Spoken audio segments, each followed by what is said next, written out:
এই চল একটা সেলফি উঠাই। ঠিক আছে। হ্যালো কাকন, এনে তোর ফোন আছে। কে? তোর মা কল। আর রাখ, সেলফি উঠা আগে।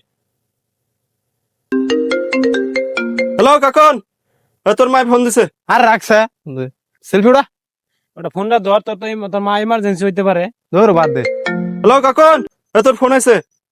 আর দেশ। হ্যালো, ব্যস্ত আছি, পরে ফোন দিও। ধর সেলফি উঠাই। হ্যালো কাকন, তোর ফোন আছে। কেডায়? তোর গার্লফ্রেন্ড। হ্যালো জানু, শোনা আমি একটু ব্যস্ত আছি। আমি এই 1.5 মিনিট পরেই তোমার ফোন দিয়েছি, জান রাগ করো না প্লিজ শোনা। আচ্ছা ঠিক আছে, ধর ছবি ওটা।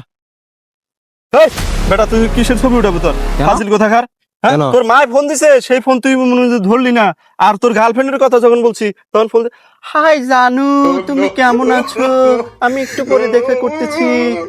হাজলামি মিয়া। এখন দাঁড়া, আমি তোর গার্লফ্রেন্ডে ফোন দিতেছি, পরীক্ষা করে দেখি কেমন ভালোবাসে তোকে। আদে।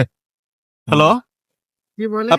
আপনি কাকনের গার্লফ্রেন্ড? হ্যাঁ, আমি ওর গার্লফ্রেন্ড। ও আচ্ছা আচ্ছা, কাকন তো হঠাৎ করে অ্যাক্সিডেন্ট করে হাসপাতালে আছে। আপনি কি আসতে পারবেন? ফাইজলামি করে জায়গা পার না, ও জাহান্নামে যাও। হ্যাঁ কাকন দাঁড়া, এবার আন্টিকে ফোন দেই, দেখ।